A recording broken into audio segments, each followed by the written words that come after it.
যারা মনে করেন তাদের গিটার 3 ইঞ্চি বা তার চেয়েও ছোট, আসলে এটা আপনার ভুল ধারণা। নরম অবস্থায় নয়, বরং শক্ত অবস্থায় আপনার গিটার কত ইঞ্চি তা গুরুত্বপূর্ণ।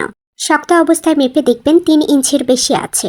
যাই হোক, শক্ত অবস্থায় যদি 3 ইঞ্চিও হয় তাহলে আপনি অনায়াসে মেশিন চালিয়ে যেতে পারবেন এবং তাকে যথেষ্ট তৃপ্তিও দিতে পারবেন। ছেলেরা যেমন একা একা গিটার বাজিয়ে নিজে তৃপ্ত হন, অনেক মেয়েরাও তাদের আঙ্গুল দিয়ে কিন্তু তৃপ্তি লাভ করে।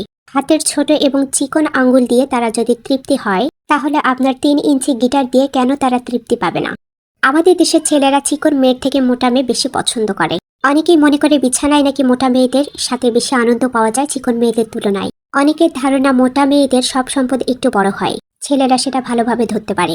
আবার গায়ের উপরে উঠলেও চিকন মেয়েদের তুলনায় মোটা মেয়েদের গায়ে বেশি আরাম পাওয়া যায়। চিকন মেয়েদের তৃপ্তি দিতে অনেক বেশি সময় লাগে, কিন্তু মোটা মেয়েদের অল্পতেই হয়ে যায়।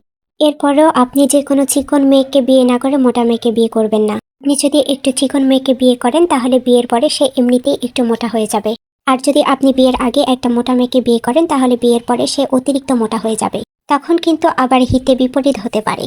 প্রেগনেন্ট হওয়ার জন্য যেভাবে সহবাস করতে হবে তা জানুন। বাচ্চা নিতে চাইলে আপনারা স্বামী স্ত্রী আপনাদের ফিটনেস ঠিক রাখবেন। সুষম খাবার খাবেন, আপনার স্বামীকে ধূমপান করা থেকে বিরত থাকতে বলবেন। তেল চর্বিযুক্ত খাবার বাদ দিবেন, ডায়াবেটিক্স কন্ট্রোলে রাখবেন এবং ওজন কন্ট্রোলে রাখবেন।